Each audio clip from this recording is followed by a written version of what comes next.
plus que des enjeux, ce sont plutôt des challenges auxquels on fait face. Et pour résoudre ces challenges, l'organisation est la clé.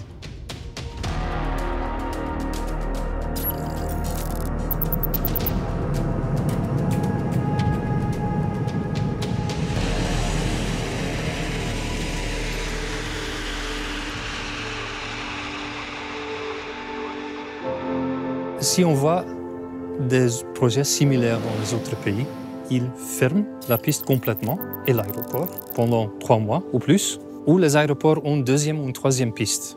Nous, on n'a pas cette option-là. On n'a qu'une piste et qu'une piste dans le pays.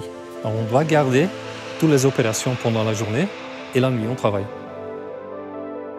La piste a été faite en 1954 et la dernière partie a été faite en 1984. Entre-temps, ça a été bien maintenu, mais comme toute chose, elle arrive à la fin de vie. Ça veut dire qu'on ne doit pas la rénover, mais la refaire complètement. Et c'est ça qu'on est en train de faire maintenant.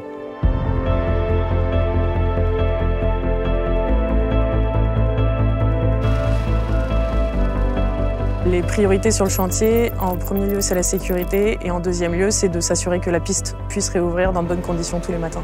Gérer la sécurité la nuit, ça se prépare toutes les nuits avec un briefing avec les 3 chefs de chantier en début de chaque nuit et les informations sont redescendues à leurs équipes. Donc tous les soirs à 23 h, on nous donne l'accord que la piste est fermée.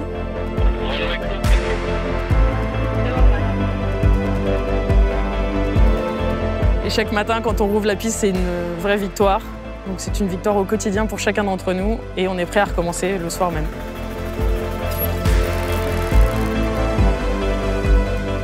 Ici, on a décidé d'équiper les machines d'un système 3D. En termes de préparation, là aussi, on a fait un scanning complet de la piste, ce qui nous permet d'avoir vraiment la situation existante presque au millimètre près, pour arriver aux spécifications que le bureau d'études recommandait. Il faut considérer le temps sur 2 échelles. D'abord l'échelle de la saison, parce que chaque nuit compte. C'est finalement un peu comme un marathon. Et puis chaque nuit, et là c'est plutôt comme un sprint ou comme un contrôle à montre, puisque les travaux sont réalisés entre 23 h et 6 h, pas une minute de plus.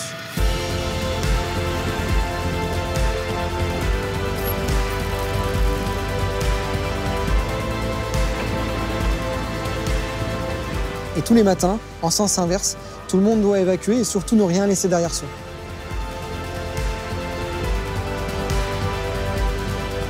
Pour notre partie, ça demande une forte coordination avec tout le monde pour obtenir que les feux soient opérationnels fin de nuit, malgré qu'on rajoute des nouveaux enrobés chaque nuit.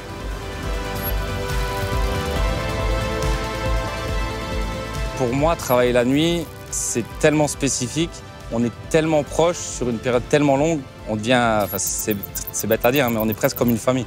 On est devenus tous très proches et c'est justement cette synergie, cette ambiance entre tout le monde qui permet pour moi une telle réussite sur le chantier.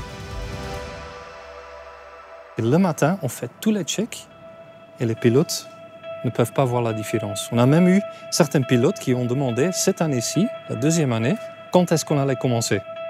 On avait déjà fait la moitié de la piste. Alors, on y réussit très bien à ce moment-ci.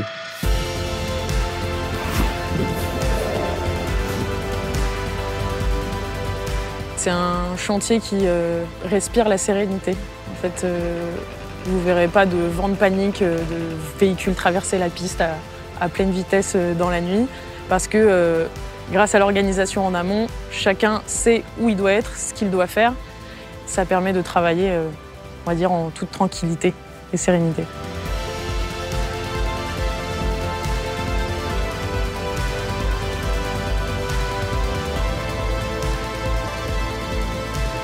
Tout le monde est aligné, il n'y a pas de grandes remarques. Et s'il y a des remarques, ce sont des remarques positives pour aider. Alors, comment je me sens? Fier, énormément fier de ce qu'on fait et de tout ce que les équipes font.